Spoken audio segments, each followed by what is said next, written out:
Natuwa ang maraming fans ni Chris Aquino sa mga update na binibigay nito tungkol sa kanyang kalusugan.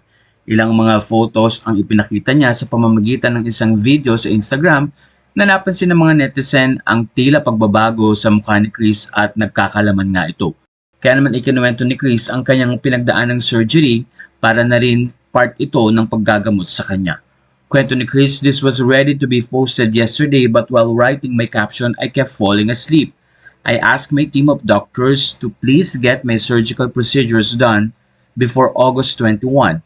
We started on August 20, 8:15 p.m. That was the time check I heard before Daddy Doc, my anesthesiologist, and my cousin-in-law, Dr. Nick, he's an interventional cardiologist, started their work. I remember being transferred to another cardiac OR for my port a cath, and I was back in my room before 12 midnight. Sorry, Cinderella." While writing this, happy tears are flowing because I'm remembering how much our mom endured for us. She also had a port a cath surgically implanted, yet we never heard her complain and she didn't have a pain management doctor. I have an entire team of doctors and my vascular surgeon, Dr. Lukban, did a great job.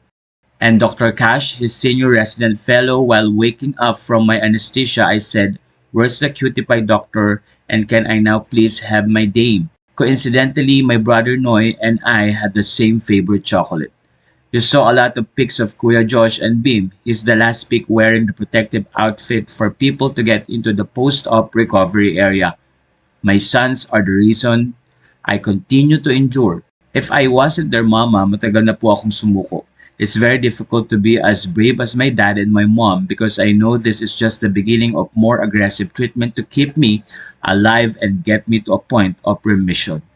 My doctors have the next 6 months while I'm in isolation to figure out the best treatment plan for someone with as many allergies to medicine, food, and the environment. For me, it's rehabilitation physical therapy. Resuming my love for cooking, I'm not allowed to be near the flame for more than a few minutes because it triggers my lupus, polymyositis, rheumatoid arthritis, and progressive systematic sclerosis flares, with an assistant and another tutorial-based activity because one is never too old to continue stimulating the brain. I have a new hashtag to remind myself how much I owe all of you who continue praying for me. Thank you for your patience, support, and much appreciated love. Hashtag Love and Chris. Doon ay ipinakita naman ng mga netizen ang kanilang suporta kay Chris Aquino na patuloy nilang ipagpipray ito sa journey ng kanyang paggaling.